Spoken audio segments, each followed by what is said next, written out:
What's going on, everybody? Welcome back to my unapologetic perspective here on the Mighty Motivation Network. Hotep to all my people out there, Ashe to the family out there. This is the podcast where we give our point of view of controversial topics from our experience, Black history, and our knowledge as African Americans. In the words of Maya Angelou, do your best until you know better, and when you know better, do better. So it's important to search for information to discover what you don't know so you can discover your best you. I am your host, Martre Stevens, aka Baker, and I'm here with my co-host. To the right of me is Shaquan Battle, What's up? and to the right of him is Jerome Battle. What's up? Thank everybody for tuning in. Thank for everybody who's liked the Facebook page, and we got some new subscribers on the YouTube channel from this previous episode. A lot of the youth liked the post from 2 weeks ago, just talking about the youth taking leadership. Got some good insight from the youth from that topic. We appreciate all the love and support we've been getting. We love y'all. Continue to send us messages, comments, in-person conversations to be able to expand the knowledge of the people out there to create these conversations so we can create change. Absolutely. Current event coming up tomorrow, which we, in honor of, we will hold our middle fingers up to the camera. That's right. Christopher Columbus Day. F you. That's right. How are y'all? I'm good now. We got that out the way. I feel better. We got that out the way. Yeah. This week's topic is very, very important, and I'm glad that we actually are doing this topic because it kind of doing the research on it kind of hit me harder because of the nature of what this topic discusses, and I'll talk about it a little bit. But in my personal life and with my family, it definitely helped me identify some of the things that I may have have not been conscious of what I've been saying around certain people. And we're going to get to that in a little bit later. But I'm gonna say the current event, and we're not gonna comment on the current event. We're gonna go through the topic, and then we'll comment on the current event on whether this person was right or wrong, just based off the information that we give during the podcast. Okay. Okay. So today's topic is just talking about the controversy in history with the mixed race in the United States, and I want to do this topic before I even seen this current event.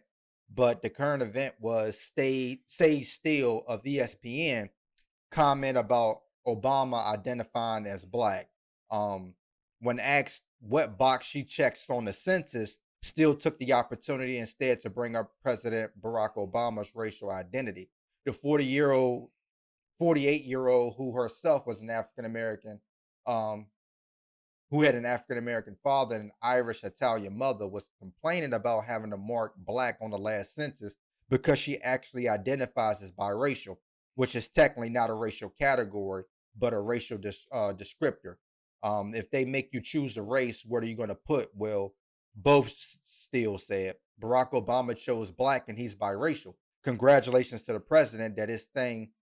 I think that's fascinating because his Black dad is nowhere to be found, but his white mom and grandma raised him. But okay, you do you, I'm gonna do me. Listen, I'm pretty sure my white mom was there when I was born. She continues, and my white family loves me as much as my Black family. A few people commented and said they still may be confused about how the census works. Since 2000, anyone can select more than one race on the census, where responses reflect how a person self-identifies. Respondents are asked to report the race or races that they consider themselves and other members of their household to be. Again, we're gonna hold off on giving our perspective on Sage Steele comments. Was she suspended for that? Yeah. She was suspended for those comments, and we'll talk about that in a little bit. But when we go back, and we go back and look at the history first. Also, she wasn't just suspended for that. It was also her comments about COVID. Comments about COVID, That's and right. she made a comment about women Right. that dress a certain way. That's okay, right. so let's look at the mixed races history. We'll start with slavery, post-slavery. or even pre-slavery. The first interracial marriage that we know about is John Rolfe and Pocahontas in 1614. That's right. Which was made to keep some kind of peace between the Powhatans and the colonizers. But Pocahontas dies when she visits Europe, and a war breaks out in 1622, which leads in 1664, Maryland passed the first basically biracial law. This law was intended to prevent marriages between black men and English women. Interracial marriage was a fairly common practice during colonial era because white indentured servants and black slaves, or black indentured servants at one point, were cohabitating. And it's important for the people to understand history, that when you look at the Irish, when you look at the Polish, when you look at the Italians, they weren't considered first class Europeans. They were also considered separate race, which in most times during slavery, they were basically like the overseers in slavery. But before then, they were indentured servants who were brought over here for they owed a debt, or they were in prison, or whatever the case may be. But they really didn't see the racial factor and was cohabitating with the enslaved Africans at the time. So they began to stop this, because in order for Europeans to keep control over the enslaved Africans and the Native Americans, everything had to be black and white.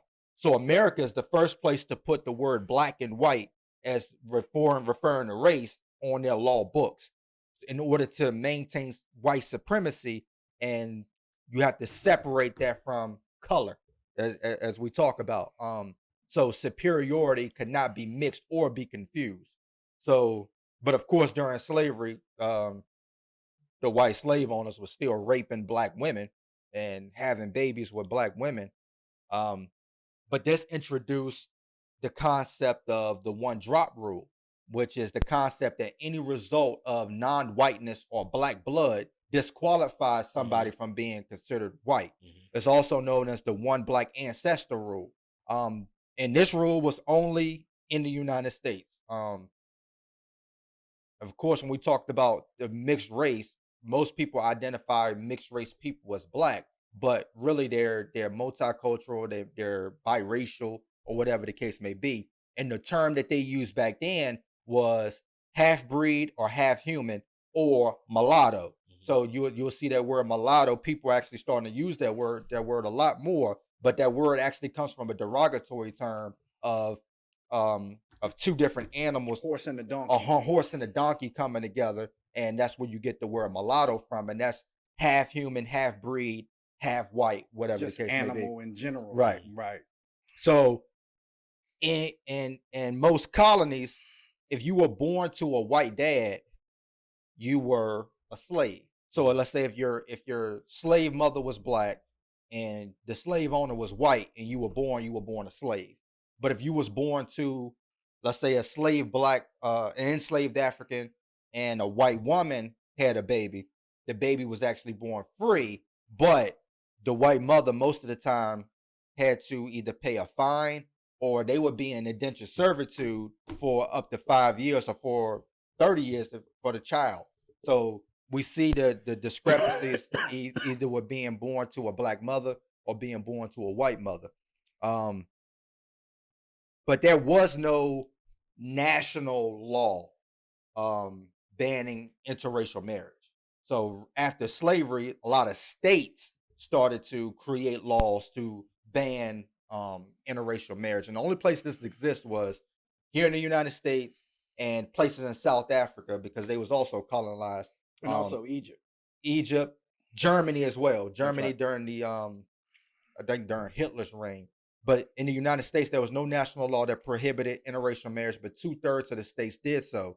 But confusion reigned when states moved from defining whites as just the one drop rule. Some states said it was 7/8. Some states said it was 15/16. Some states said it was no less than one drop. So if we were brothers, we're brothers. You lived in Kentucky, I lived in North Carolina, and both our grandmother was black. In Kentucky, you would be considered black.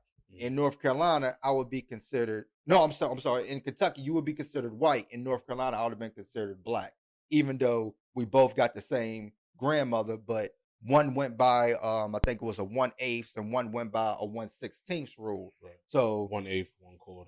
Right, absolutely. And again, we go back and look through history. World War One was a huge problem because black soldiers was over there intermixing with Europeans because there was no law in Europe that discriminated against this. So people in America, especially when they got back, this is when they incorporated these interracial bans again. Because after slavery, again, there was no interracial ban, but they started creating this, especially after World War One. Y'all comments on some of this history? You know, first, you sure you having a good day right now? Nah. Atlanta was winning. You know, first let's go. I'm gonna go back a second. So when we talk about mixed race, basically it's multiracial people of more than one race or ethnic group, which makes them who they are. Obviously, there's probably no pure anybody on this face of this earth anymore. Right. So everybody is mixed race by that definition. What we're talking about is biracial, is when you have parents that are of two different races, right? So it's a direct descendant from two different races of parents. So obviously that's what we're talking about. But I want to go back for one quick second. And this is the great Abraham Lincoln, right? While opposed to slavery, in a speech in Charleston, Illinois in 1858, Abraham Lincoln stated, "I am not, nor ever have been, in favor of making voters or jurors of Negroes, nor of qualifying them to hold office, nor to intermarry with white people. I, as much as any man, am in favor of the superior position assigned to the white race." So if you go back and listen to any of our previous podcasts, we have said consistently that white America and this government has been out to put blacks in a certain perspective in history in this country. And they continue to do so. Even Abraham Lincoln, who some people think that he was the greatest advocate for blacks in American history, and we've heard that recently, says that not so much, okay? That he does not think that we should be considered equal, and that there has to be a distinct difference. And it's up to the law to impose that. Even if you just think about what Baker just talked about in terms of them deciding what makes somebody black or white in a situation where they have biracial parents or grandparents. The time, the energy, the science that they put forth in the 17th, 18th century to try to decide that tells you that they're really hating us and do not want us to be considered equal. I find that fascinating. Right. I find that freaking amazing. I'm going to tell you a story. Trevor Noah, who you guys may know is a comedian, but he's also a talk show host. South Africa, born, his mom's black, his dad's white. During the apartheid, 1984. And it is not only against the law for you to intermarry, have an interracial relationship, but to be born a biracial child. It's against the law, as if this child has some say. Right. So his mom would have to walk on the other side of the street from the dad when they walked in town. And the son couldn't even walk near the mom. So Trevor Noah couldn't even walk with his mom on the sidewalk because he was biracial. His mom was black, who was walking in front of her, and his dad was across the street. So this is in South Africa. Again, at the time during apartheid, who controlled the government? White people. Right. All right. So they go through extremes to create this divide that we're going to talk about, because the divide has also taken on the cycle of when the abusers, the victims become the abusers. And we're going to see that the way that we, Black people, look at light-complected people or people of mixed race. Just like you, Bake, when you started this, we got many younger cousins that are biracial. And, doing this research, and we also have kids that's biracial That's as right. well. We both do. This made me cognizant of what I say around them. Yeah. And that's the thing is, and then back then, for the white men to be able to have children by these black women, whether rape or, because not all of them were raped. Some white men wanted to have sex with these black women. To have the option of to be a father or sell them as slaves or use them as workers is crazy to me. That's crazy. Most of the time they did all three. Yeah, that's crazy. Absolutely. And if you look at the laws for interracial marriages, most of them talk about white women. Even when we talk about freeing slaves, one of the things that even the North, even though they did not agree with slavery and wanted the slaves to be freed, they didn't want them to come up north. Yeah. Right. Because they didn't want the black men coming and messing with the white women. Right. So it was always the concern of the black man and the white women, not necessarily the white man and the black woman. Right. Now they would be treated differently, but none of the laws was really aimed at that. No, it was because mainly aimed at black men and white women. Well, in the North, like you spoke about, one of the things that was prominent during that time, when you look through history, is prostitution. So you had a lot of white men going to get black prostitutions. But think about it, if it was reversed, it would be, that still would have been considered, against the law or against their ways of thinking. That's right. I think when you look at the history, you see the cultural diversity from different places. And what I mean by that, okay, so you got North America, Central America, and South America. We know that the only thing that separates us from those people is where we landed at from wherever our ship from Africa landed on the continent. So, but even when you look at the North, you look at the West, you look at the Midwest, and those places are extremely different from the South. The South is its own country, regardless of how you look at it. If you're black, Native American, Irish, Italian, Poland, if you're not white, pure white bred, then you are looked at differently in the South.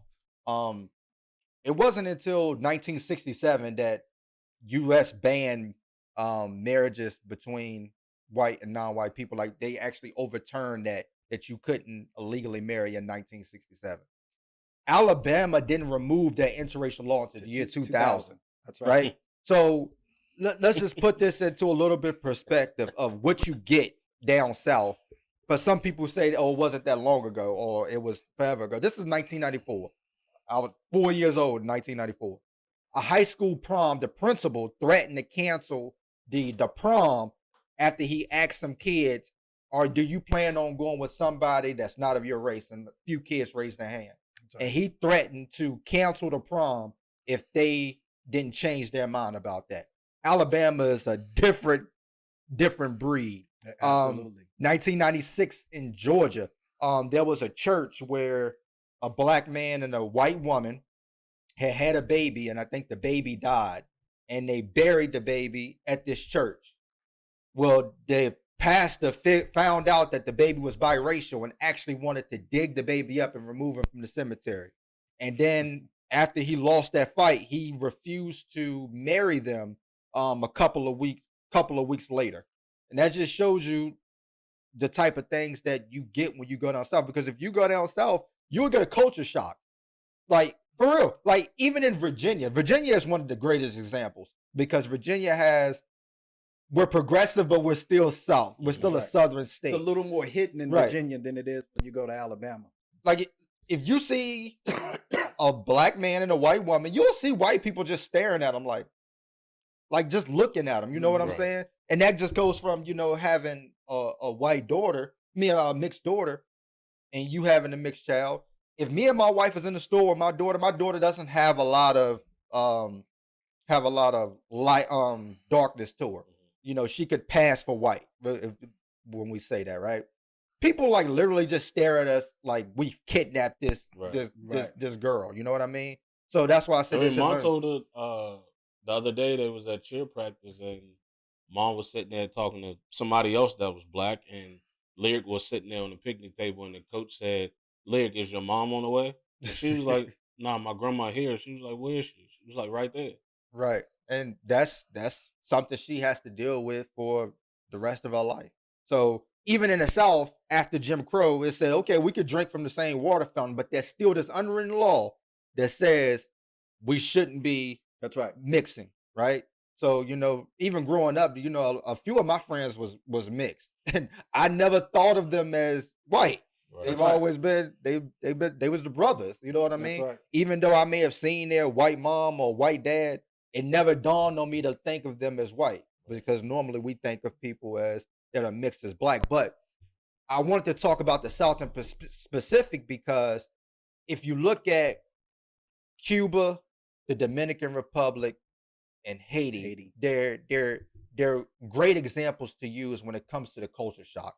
So for the people who don't understand, Santo Domingue, which is the island that is now Haiti and split between the Dominican Republic, was once just one island, one owned by the French, one ran by the Spaniards, okay?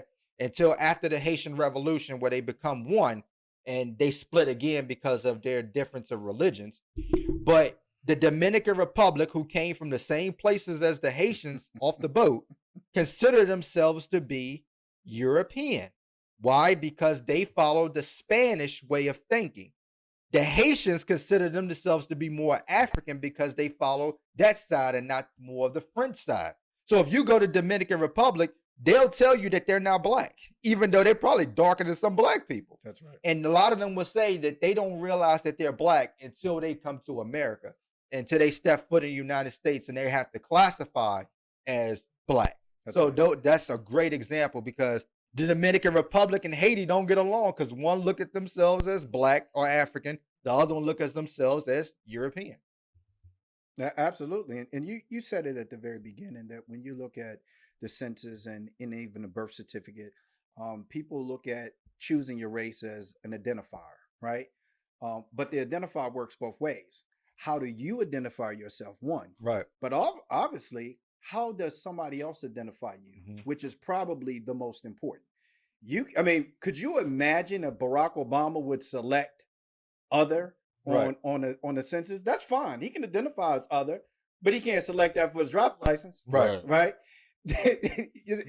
Part of it is being able to correctly identify this individual. So that means if you have color, you're gonna have to select something of color, right? Because when I look at, if you select white and I pull you over, get out the car. This can't be your driver's license, right? So obviously it's twofold. Part is how do you self-identify, and the second is how does other people identify you when they see you just by appearance alone. So now I think people have to take that in consideration. My mom was very light. I actually have freckles. So we know somewhere along the line there's white in my family, but both of my parents were black. So I'm not biracial. But we know that somewhere along the line that there was some white in my family. Could you imagine if my mom, who could have passed for white, would have selected white on their driver's license? But they see her hair. So wait a minute, no ma'am. There's no way in the world you're white. You're not one of us. So I think we have to put in perspective that there's two things going on when we talk about identifying. One is self-identifying, which you can select whatever you want, whatever you think you identify as. And we're doing that now with gender, where people are identifying the gender based on what they think they identify with. You can do that. But when it comes to your driver's license, they're going to need to know exactly what you look like for them to say, yeah, this is that person. Right. So it's going to be a difference. Well, you said something key, which is the current event is talking about the census that you take, that you can select more than than one. But I don't think you can do that if you're in school and you're taking a SOL test. No. I don't think you can do that. You couldn't do some that to states, DMV. Some states have added things like multiracial, Right. biracial. It's always been an other because they kind of link a lot of people. Even let's say you're 9 years old and you taking a test or whatever. Do you understand that at That's that right. age to Probably not. Because most of the time you're going to identify as what you grew up, like what family you live That's in, right? Absolutely. And then of course what you look like. Right. I mean, you can be raised by a white mother or white grandfather, great whatever. And if you got that nappy, kinky hair or whatever, you know, at the end of the day, you're gonna know. You know, you're gonna know what you are. Right. You know, so obviously I think a lot of it has to do with, like I said, self-identifying, who you choose to identify with, and you can do that. But that don't mean that people are gonna treat you as if that's who you really are or what you look like. Absolutely. Because that's what most people are gonna base it on. You know, when you're discriminated against, they don't come to you and ask you, are you black or white? Yeah, they going by on what they see. By what they see. Which could, because again, everything ain't black and white. Sometimes there's color, as you say. We're gonna take a quick commercial break. We'll be right back. And we are back. Again, go to YouTube, type in the Mighty Motivation Network, hit the subscribe button, follow up on all the latest episodes. Go to Facebook, type in My Unapologetic Perspective. Hit the like button, follow all of the latest clips and news. So let's just go in real quick. Let's just talk about a few prominent interracial relationships that may have shifted history a little bit. The first legal black and white marriage in the United States was the African American professor William G. Allen and a white student Mary King in 1853. When their plans to marry were announced, Allen narrowly escaped being lynched. Their marriage was secret, and they left the country immediately for England, never to return. They got the heck out of Dodge. And of course, the one that everybody's familiar with, of course, is Mildred and Richard Lovin, who, in order to evade Virginia's Racial Integrity Act, they went to D.C. for their ceremony to get married. And on July 11th, 1958, they were asleep in bed where 3 police officers came in and arrested them. The couple was held off to jail, and where they remained there for several days. The country had laws strictly prohibiting marriage between people of different races. Found guilty with the judge, and he informed Mildred, the white man, that as long as you live, you will be known as a felon. The Lovins moved to relative safety of Washington, belonged to return to their home state in 1963. They approached the American Civil Liberties Union to fight their case in court. After an extensive legal battle, the Supreme Court ruled that laws prohibiting the interracial marriage were unconstitutional in June 1967.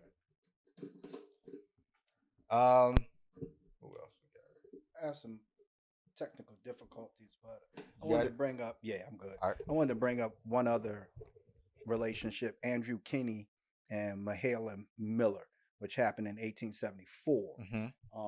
They obviously lived in Washington, D.C., where they were able to get married, but they were actually from Augusta County, Virginia. And when they traveled back to Augusta, same thing happened to them that happened to the Lovings. Although they were residents of Washington, D.C., so they simply just went back to D.C. and it was all good. And you don't hear about that one because obviously they were traveling.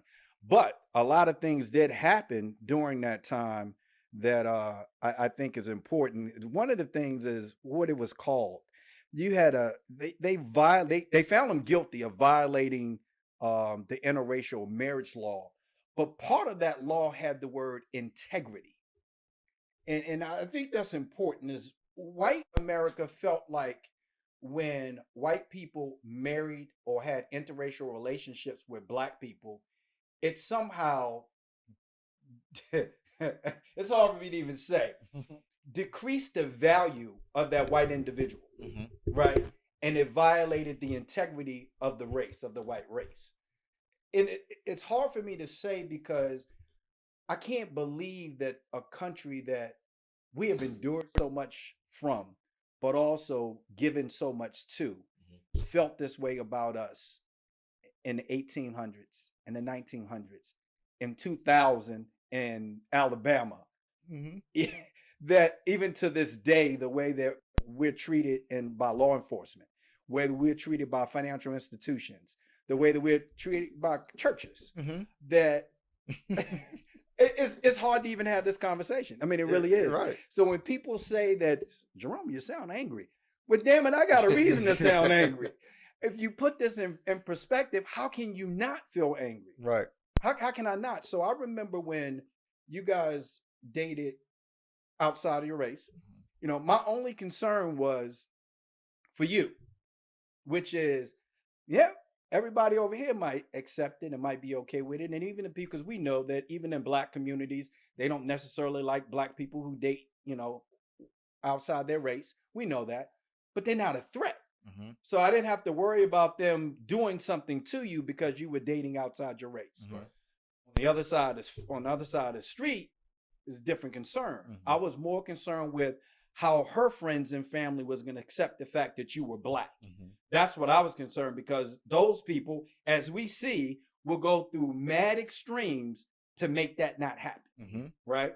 And I think we all know people that in high school, they dated outside their race, especially black guys. And I had a friend in particular who dated outside his race. I mentioned this before. And when he graduated, the parents of the girl pressed charges against him because she was still in school. He had graduated, and he ended up going to prison for statutory rape. So they will go through the extremes to make sure these type of things don't happen. And we see that. So I was always concerned about that. And we'll get into some other things regarding how biracial kids are treated, because statistics say in the professional realm, in the financial realm, that they're treated a lot better than blacks. And I hate to say that, because we already have, in the black community, already have a little bit of dislike towards biracial people because they're light. They have good hair. They have the good looks. They generally have the good looks. They're usually going to be smart. The different color eyes. The different color eyes. They have all the things that white America has made it acceptable, and we don't have. So we look at them a little different. But you have everything that the white people accept, but you can still identify as us. That's right. So they have the best of both worlds. And so those that don't have that tend to push them out a little bit, right? So now they're not accepted by their own, and they're not accepted by the others. So they're on their own. So they actually have created their own race. So when we talk about, and you guys know, I don't refer to my grandkids as mixed race. I refer to them as biracial, because they have parents from two different races. I hate the fact that they're going to be treated as something other than black or white, because I don't know what that means, right? I know how blacks are treated. I know how whites are treated. I know how Asians are treated. But if you create another one, how are they going to be treated? I don't know how they're going to be treated. So I worry about that, especially when you talk about some of the concerns. And I'll read you some statistics in a minute, because I think it's going to be astounding. But I also don't want to feed the fuel on the other end of people who are not biracial, who already have some discontent for people who are biracial. So I need to be careful, because I don't want those folks to start looking at them with any more hatred than they already do. And nothing's changed, man. It sounds like the plantation. It does. It sounds like exactly the plantation. Well, we said this, when the victims become the abusers, right? And that's what's happening. That's exactly what it is. And for most people who don't know slave history, you know, the black mother wouldn't tell the child that their daddy was the slave owner. That's right. Because you wanted to protect not only the child from the other slaves, you also want to protect them from the white people, because again, you don't fit in nowhere. That's right. You're neither one, so you're hated. Another one that was important was Leonard, Kipp, Rhinelander, and Alice Jones. Leonard came from a prominent family, and he married Alice Jones, and it was in a newspaper or a magazine or something like that, and the media got a hold of it, and people started to question whether Alice Jones was black or white. And once Leonard found out about this, he filed for a divorce, and got outraged about it. And they went to court to try to, get the divorce nullified. And they actually made her strip naked in the middle of the courtroom to check her body, check her teeth, all of these things to see if she was black or white. And they determined that she was still considered white. But Leonard still wanted to go on with the divorce and never talk to her again. That just shows you the humiliation that she had to go through, just to endure that. But there's been a lot. There was a guy named Bill who was elected mayor in New York 2013. That's right. his wife was black. With I think the kids, I think they had kids too, right? Yeah. They had kids, but a lot of people didn't support the interracial marriage, and I remember when Barack Obama first run president, his first term, and a lot of people would justify him winning presidency by saying, yeah, because he's part white, as if the part white is what made him win presidency. And I'm going to give you this information. It's out there. Most people may have read it, but most people don't want to mention it. And I know we're going to get into what Sage Steele said, but obviously, probably nobody is more aware of their ancestry than Obama. But in 2012, Ancestry.com announced that Barack Obama's mom, Ann Dunham, her real name was Stanley Ann Dunham, her mother was a descendant of John Punch, who was an enslaved African man who lived in 17th century colonial Virginia. So he may not be identifying as black because of his dad. He may be identifying as black because he is black. Right. Right. We're gonna get to that comment in a minute. But you talked about interracial dating, us interracial dating, but even interracial dating in high school today is still looked at as looked frowned upon, because it's still that unwritten rule that it was forbidden. That's right. I know I've dated, friends have dated outside of the race, and again, we could tell y'all about it, but she couldn't tell her parents about it. If you seen them in public, you'd act like you ain't know them. You know what I mean? Because their friends teased them about it. Their family teased them about it. They would say nigga lovers all the time. You know what I mean? Some of those parents actually speak to me today, and act like we don't remember that their kids said that they ain't allowed to date outside the race, right? That's why I was gonna say, for me, the most important interracial relationship for me came in high school. And I ain't gonna say names, but amazing black guy. His mom had health conditions early, so he was taking care of his little brother and sister. Straight A student, was dating a white girl. He loved her, she loved him. They dated for 3 years that we was in high school. The mom found out that he was black, and they had to end the relationship. And for me, it was, this is really why I never dated outside of my race, is because I never wanted to fall in love with someone I couldn't be with. Right. That's right. Let's look at real quick. Let's look at some of the effect this may have on us, the parents. We've seen mixed kids actually change some of the racist views of white people. By forcing them to. Well, they don't have by black people. Right. They don't have to, but we know a lot of times that the grandparents end up raising some of the kids, and when you got this mixed baby running around, you really start to look at them and say, this racism thing is stupid. That's right. This is still my grandkid. This is somebody that I love and I bring in. But again, I watched a documentary on. It was a girl who was from Hawaii, but her parents were from Alabama. So she never endured racism, because living in Hawaii, almost everybody's biracial or mixed with something.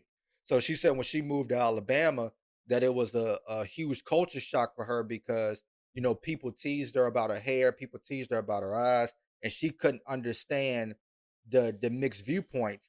And she said, on her mom's side, the white family, she met her grandfather one time. He hugged her, but she said we didn't have a relationship. She said, I didn't have any relationship with anybody on my mom's side of the family. None of them wanted anything to do with me.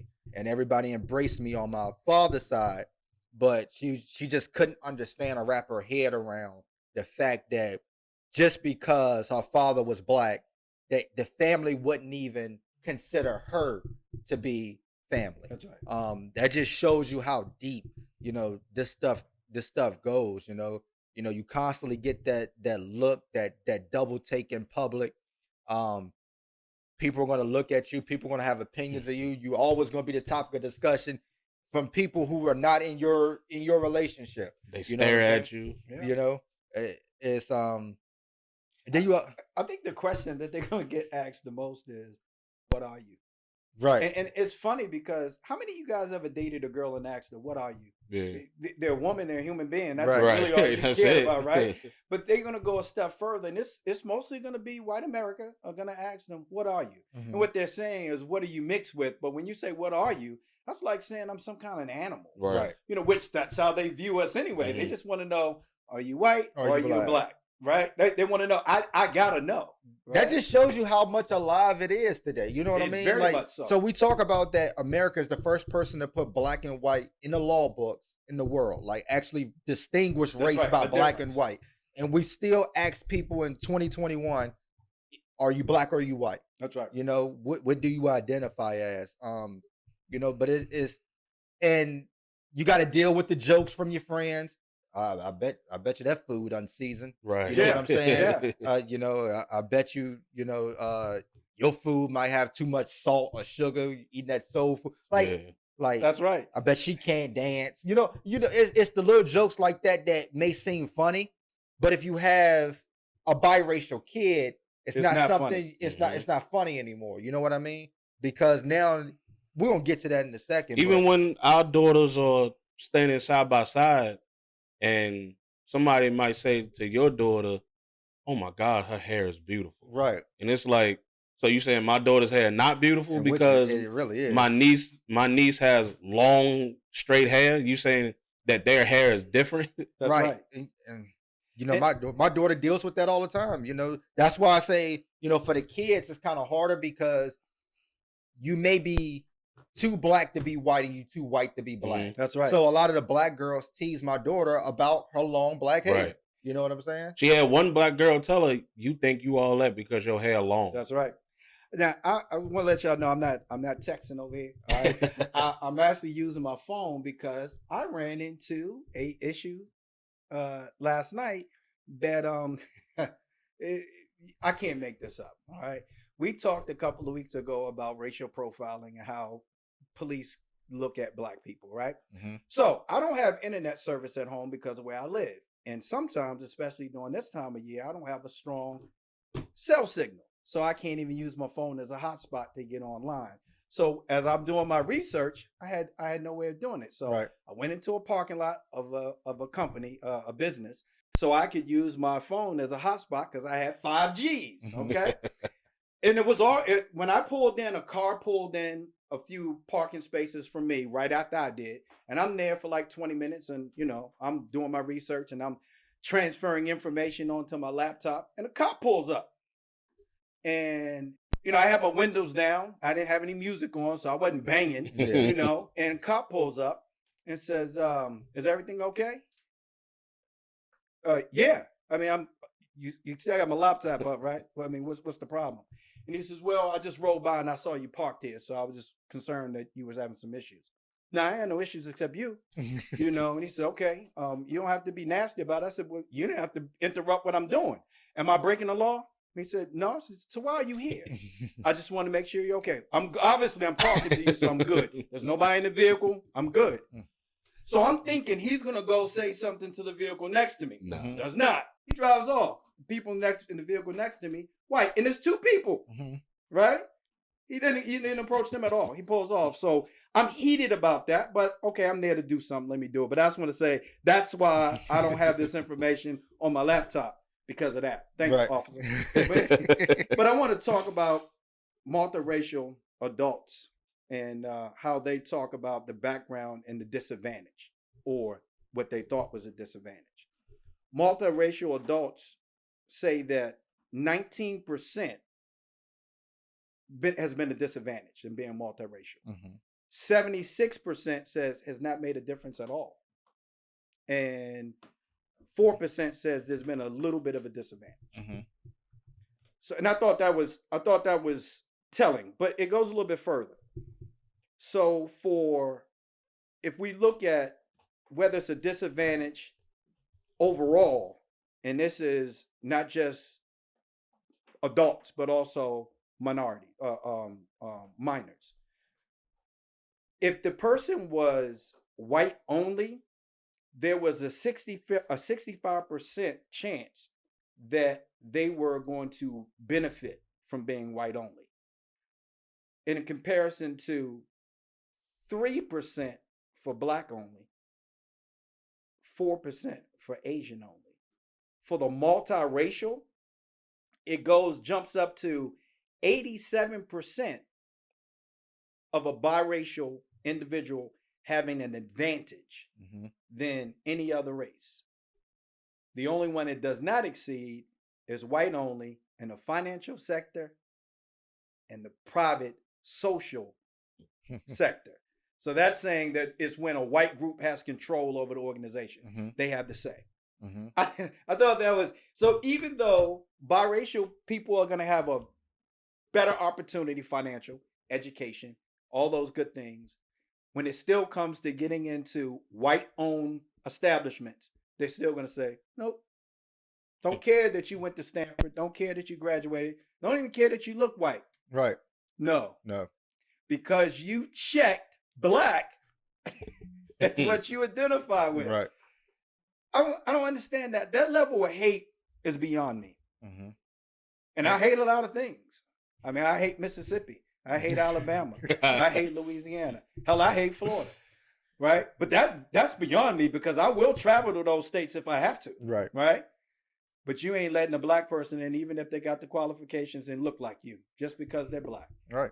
And there's some pros that I watched some read some people's statements on some pros that they get. One of the things, of course, is by being in an interracial relationship, you get a new perspective. You know, a lot of white people that I still know today that dated black guys in high school continue to date black guys because they started to see racism from the black perspective then. Because now you get the same treatment as the black man would get. So if you're dating this person now, you're a nigga lover. Now you're being discriminated against. We don't want you in our crowd because you date a black person. You get the hatred from your family. So you get that perspective. Also, the black person get a perspective of the white family. You know, especially if they accept you in, you see the different culture, you see the different mentality, you see the different values. You see a lot of different things. You can actually change your negative way of thinking, because a lot of black households have a lot of negative way of thinking, and it opens up a lot of mental opportunities that you would never get if you dated, you know, just in your own race. It gives you, I call it not thinking outside of the box, is acting like the box doesn't exist. But what that does, that people who are in a racial relationship, you know, they break the boundaries of what true love is. You know, no matter what's going to come at me, no matter what happens, no matter what nobody says, how many people stare at us, you know, we're going to continue to love each other unconditionally. We're going to raise our biracial kids unconditionally and teach them, you know, that this way of thinking is so stupid. You know, I don't know if it's Star Trek or Star Wars or one of those star things, right? But there was a Star Trek episode where they were around these aliens, and one of the aliens' side of the face was black, the left side of the face was black, and the right side was white. And then there was another alien that he was fighting. Their left side of the face was white, their right side of the face was black. So Star Trek was showing us just how stupid this is, because you're only fighting because the one side of your face is black and the other side of your face is white, not like me. which is opposite from the person that you're fighting. And that just shows you how some of the things that we do is actually stupid. You know what I mean? I know you guys probably didn't watch Dave Chappelle, but Dave Chappelle had a skit one time where he was a blind Ku Klux Klan member, and he was a speaker, and he would go out and have these speeches about blacks, you know, and there's only one person that knew he was actually black, and he always made sure that he had his hood on when he was in public. Well, one day they pulled his hood off and showed that he was black, and they was like, "Do you realize you black?" And then he went into this deep depression and got a divorce from his white wife. And they said, "Well, why'd you divorce your wife that you loved all these years?" Because she was a nigga lover. She was a nigga lover. So, you know, at the end of the day, you're absolutely right. They hate blacks, but they tend to hate whites more for accepting them and loving them as an equal, because you're jeopardizing that integrity of the race. Integrity or supremacy. Or supremacy. Right. That's right. We'll take a quick commercial break. We'll be right back. And we are back, and we're gonna jump right in. So let's jump into like some of the effects of the kids, the biracial kids. You know, I talked about, of course, you know, it's the I know a lot of people have said that they were considered outcasts. You know, they're too black to be white, they're too white to be black. A lot of them have mental health issues of being isolated because they're not knowing how to identify. You're not knowing, and it comes to also have to turn it on and turn it off. You know, to be honest with you, I watch my daughter sometimes, and you know, I see the way she acts around her black friends and see the way she acts around her white friends, and they're actually different. You know, the way that she speak is different. The music they talk about is different, and it's almost like even at the age of 10, they never intermingle. It's never the group chat with a black girl and a white girl. It's two separate chats, two separate conversations, two separate lives, and you know that could be diminishing because you end up playing both sides. You know what I'm saying? Because you feel like you don't fit in anywhere, and when you feel like you don't fit in anywhere, you end up isolating yourself altogether.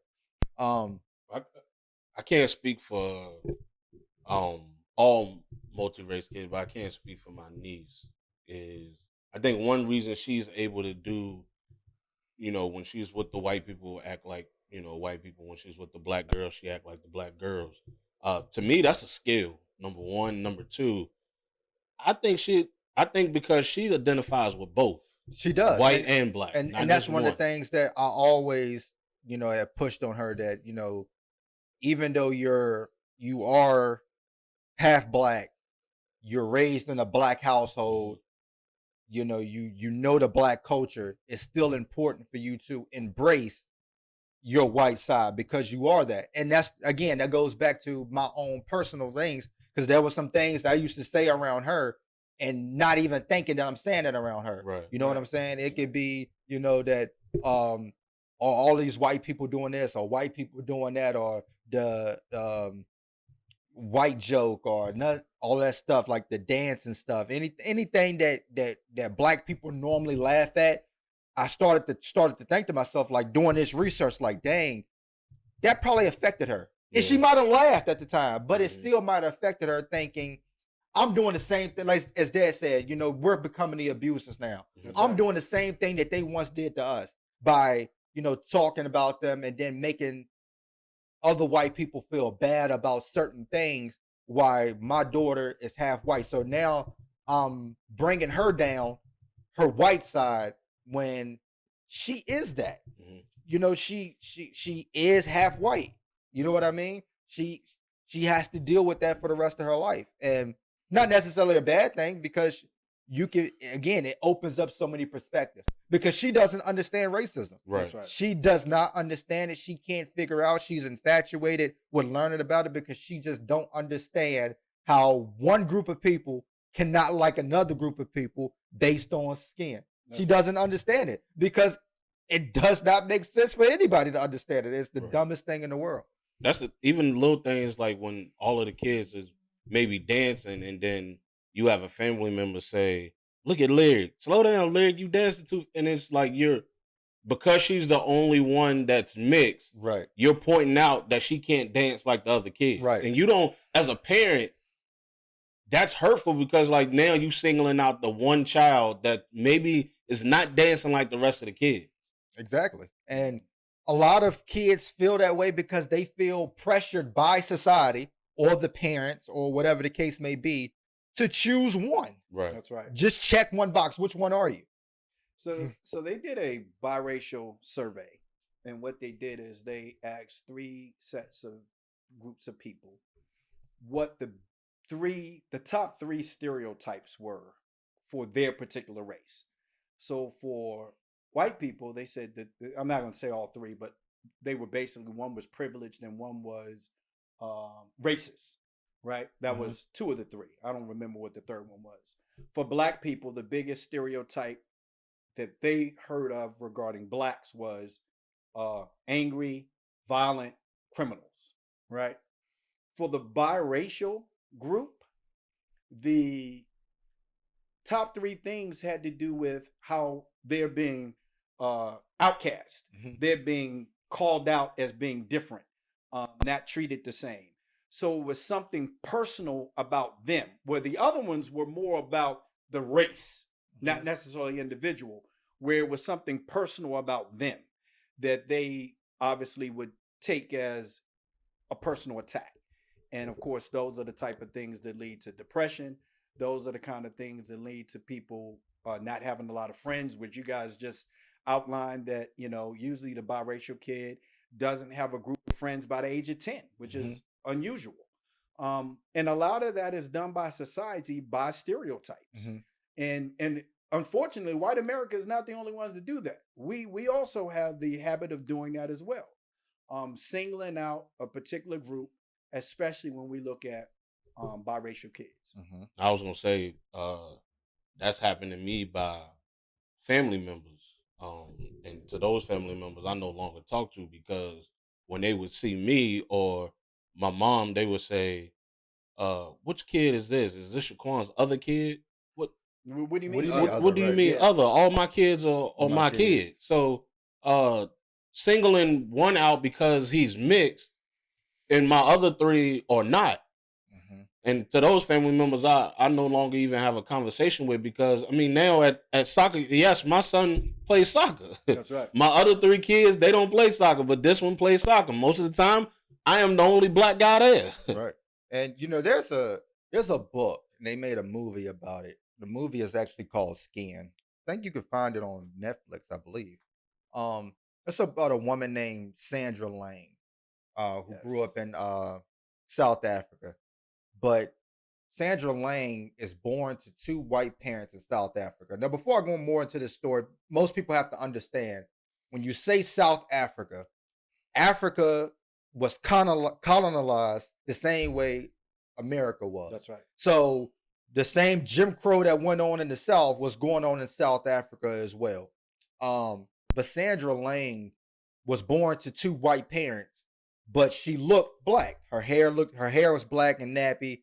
I think she had brown eyes, darker complexion skin, and she was only around at a certain age. She was only around kids that looked like her, because there were still Africans that were, the maids or whatever, still living there. So she identified with these kids, and nobody ever talked about it. But once she went to school, again, just like segregation in the United States at the time, she was going to an all-white school. And when they got there, the teacher, basically is like, I think you in the wrong place. And she's like, no, I'm in the right place. Like, my daughter is white. Like, there was no affair. My daughter's white. She just happened to be darker. So they let her go to the school. They also have a son who's white, and they go to the school, and the kids pick on her. The teachers really don't want to teach her because they think she's black, and they ended up taking it to the court and doing an analysis like they do, like what they call science. Look at your teeth, look at your mouth, look at your bone structure to see if you were black, and they identified her as being black. And the daddy fought it to the court, and they overturned it to where she was able to go back, but she got picked on, all of these other things. So she was identified as white after they go to the court. As she gets older, she falls in love with a South African black man. And when she falls in love with the South African black man, it's against the law because she's considered white, even though they're around the same skin complexion. Right. So in order to marry this man, she has to go back to the court and want to identify as black. And she ends up doing that. And the parents don't want to speak to her no more. They outwit her. The father wanted nothing to do with it. The mother kind of wanted to do something with her, but she had to follow the rules of the father. And she ends up marrying the guy, having babies by him, biracial kids.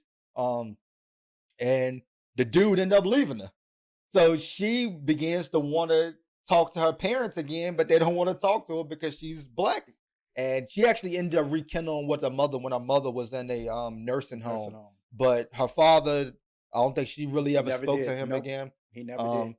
And this just shows you like what she had to go through from a different perspective. So the parents had to go through something from having a black child, but still impose their racist views on a child that was darker complexion because they considered her to still be white. And again, it just shows you how stupid this whole concept is. Ancestry.com also has an article about her as well. That what, as I said at the beginning of the podcast, is that her parents, although they were born in South Africa of white parents, somewhere along the line had black ancestry because their third child was also the same way. Yeah. So there are probably no pure races in we know in America anyway, but probably in the world, there are probably no pure races left in the world, more than likely. And everybody can go on ancestry.com and do the little test and have people say, well, I know I'm 80% African, and come back and it's like 22%, right? 80% just because you black and we can't see your hairline, that don't mean that you're 100% African. Right. Yeah, your ancestry might go back to Moorish, Italy, Portugal, Spain, Native American. It can go back a whole lot of different places, but there was this one quote that I seen that I actually liked. There was so I've been called ethnically and ambidextrous by more than one person. It makes me feel like a blank state sometimes, but in some ways it is cool because I feel like if someone's trying to identify with you or call you one of them, that creates openness to actually connect with people.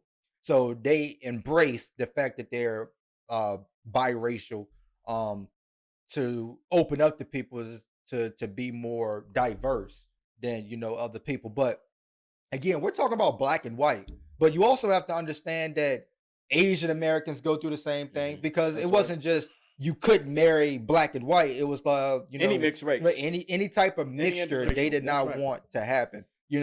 Jews, they didn't want whites marrying Jews. They didn't want to marry Irish. They didn't want to marry Italians. You know what I mean? So when we talk about the word race, if you weren't purebred, the French, Spaniards, English, Dutch, those type, they didn't want you to intermingle. But it says multicultural children are also often subject to institutional discrimination from government, private, and public organizations. Many schools do not permit multiracial students to choose more than one race on demographic forms, which we talked about. A few key people who were mixed people.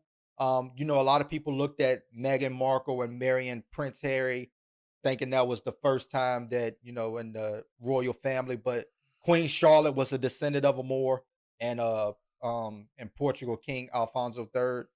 Beethoven has said that his mother was a Moor. When he was a kid, they would actually call him the Moor, because his hair was kinky, and he had African features. Alexander Hamilton was born on a Caribbean island, the illegitimate son of a Scottish immigrant father and a British West Indian mother who happened to be married to someone else. Even though he didn't act like it. Yeah. Even if George Washington would have found this out, he probably would have sold him too. Yeah. Jackie Kennedy, she had black ancestry in her family. Her father was also nicknamed Blackjack because of his dark skin complexion. Frederick Douglass' father was white. It was assumed that his father was one of the slave owners. Booker T. Washington as well. Absolutely. He's also mixed with some Native American. And one of the recent conversations that black people have been having is Bob Marley, accepting Bob Marley because Bob Marley's I think Bob Marley's mother was white, I believe. And a lot of that come up with the concept that if you go by what your mother is what some people say. But anything else to say? Well, let's going back to the current event. Let's get to it. Agree or disagree? In between, what y'all got? I would say I'm gonna get mine out the way. I'm gonna say disagree. And I remember I made a comment. I think my niece probably was like 6 or 7 when I made the comment about her mom, and she let me know like, "Hey, Uncle Quan, like that kind of hurt my feelings." Mm-hmm. And what I was saying was just because her mom is not that prevalent in her life like that doesn't make her less white. Right. And for Sage still to say that just because Barack Obama's dad wasn't in his life or he might not know his dad doesn't make him not black. His father actually died in a car accident. Yeah, Yeah. that doesn't make him not black. But he did not have a prominent role in his life. I think he only saw him the last time he actually saw his dad. Barack was 10 years old, I believe. But he did have a relationship with his family, though, right? Yeah, his grandmother was his dad's mom. Right. Yeah, his family back in Kenya. Obviously, Barack talks about his grandmother a lot. So yeah, but I agree with Siobhan. I mean, that's the part that I think she was wrong. Because I think that's the biggest part of the connection is because otherwise, why would you say that? Right. Why would you even mention the part about if he wants to identify with his black father who wasn't in his life, then, good for him. Why would you mention that if that's not your point? Now, without that, if she takes that out and says, if he wants to identify as black because his dad is black, then good for him. Yeah. But you have to accept all the things that come along with that. So if she would have said that, I think, at least I would have been okay with that because that's true. I would identify, if I was mixed, I would identify with black because I'm black and I'm proud. That's me. But if somebody would have told me that at age 7 and said, you're going to go through some things if you do that, you can have this if you choose to identify with white versus being black, maybe I'll choose something different. I don't know. But obviously, you can choose, as I said before, you can choose to identify whatever you want. But when it comes to identifying you, for somebody else to identify you, it needs to be what you physically look like. Right. So for Barack, he could not have chose anything other than other. And then they would have asked him, well, when you say other, what are you? Yeah. Because you can't choose other on your driver's license. You go down to DMV and check. Okay. It's an identifier, not just for you, but for other people. So on your census, identify whatever you want. Right. I don't know if you guys ever did a census. Most of the time, I never checked anything when it came to race. Right. You don't have to. You don't have to check race on the census. In fact, you really ain't got to fill it out if you don't want to. Right. But here's why I think it's important that you do fill it out and you select the appropriate race. The census is what determines money to your community, right? So if nobody in the black community is filling out the census, and nobody is putting their exact, real, true identifier, not what you identify with, but when someone sees you, what they see you as. If you're not putting that down, it could determine the lack of funds being distributed to your area. And then ultimately, you're going to feel the effects of that. So when you find out that there's no free lunch programs, when there's no programs in your community for at-risk kids, when you don't have after-school activities and then have an activity bus running to take them home afterwards, that's because you and your community didn't fill out that census and you weren't honest about it. Right. I with y'all, I disagree because of the statement that she made to go along with it. And I say that because I believe that Sage Steele was right in what she said for her. Doesn't mean it has to be right for Barack Obama, right? Because to understand this whole concept, again, this is why we went through this whole episode and went through the history of it. You have to understand one's history to understand what they endured or what the environment they was in to make them want to identify as that. That's right. So this is the reason why I brought up the Dominican Republic, because when you talk about Hispanics or Puerto Ricans or whatever the case may be, on the island, they may be identified as one way. But if you go up to Harlem, if you go up to Brooklyn, to Queens, to Chicago, to these places where they're in their own places mixed with black people, they would identify as black. That's right. Because they get the same treatment as black people. Barack Obama grows up and lives for a long period of time in Chicago. So when you talk about the north side and the south side of Chicago, you're talking about two different places where he probably identifies more with the south side of Chicago, which makes him identify more as black. He's married to a black woman. That's right. He has what we considered black kids. So he identifies as that because that is the environment that he probably was raised in. Also, his roots goes back to Hawaii as well too, right? That's right. So a lot of times he probably would not identify as a white European because of the way that he was raised and the things that he was around, the school he attended, what friends did he have? Like I said, I got mixed friends. They identify as black. Why? Because they hung out with us. They were raised in a certain household. They was raised around a certain aspect of principles and values and concerns. So when you do that, that gives you the way to identify yourself. He's not saying that he's not half whatever. Right. He's saying that on the census of what he identifies as in America. That's right. That's all. So when you can't base that off somebody else's history that you don't know about. The Sage Steel may be different. Do you think he would have won presidency? And I hope you put a picture up of Barack when he was sitting with his mom. I think he was like 10. All right. I'm gonna put a picture up of him, Kamala Harris on. Yeah, put a picture of him when he was like 10 or 11. Could you imagine if he would identified as white and ran for president of the United States? Right. you think he would have won? Right. You think he would have won? People would have said, "This guy's alive. Something's wrong with this guy. He's saying he's white. Look at him. This guy's not white." And we would have did the exact opposite. We just did that with Giannis Antetokounmpo. That's right. You know, when we seen this family and they wanted to be accepted into Greek citizenship, they said, well, he might identify as being Greek, but that brother black. You know what I'm saying? That's right. So we do it too. So again, this is an important conversation for all the, not just the biracial, for people who are around biracial people. This is an important conversation to understand some of the things that you say, that these people are people who identify or may identify as both, who may go back and forth between households. They may stay with their white mother and their black father on the weekends or the weekdays, and they have to already go back and forth between those cultural diversities. The last thing they need to do is hear jokes about one or the other, because the only thing you're doing is place them in the middle and isolating them, and that's the new form of racism. Make them even more confused. So most of the time, it's the adults that's doing it. Yeah. Right. And when you look at the United States, if we continue on this path, they will be the majority of the United States, biracial people. That's right. And that is the melted pot of the United States. That's what happens when you mix black and white. So for the people who are white supremacy or black supremacy, think about the things that you are doing and the more separation that you are making. And we're on the plantation again. You know, lighter people in the house, better treatment.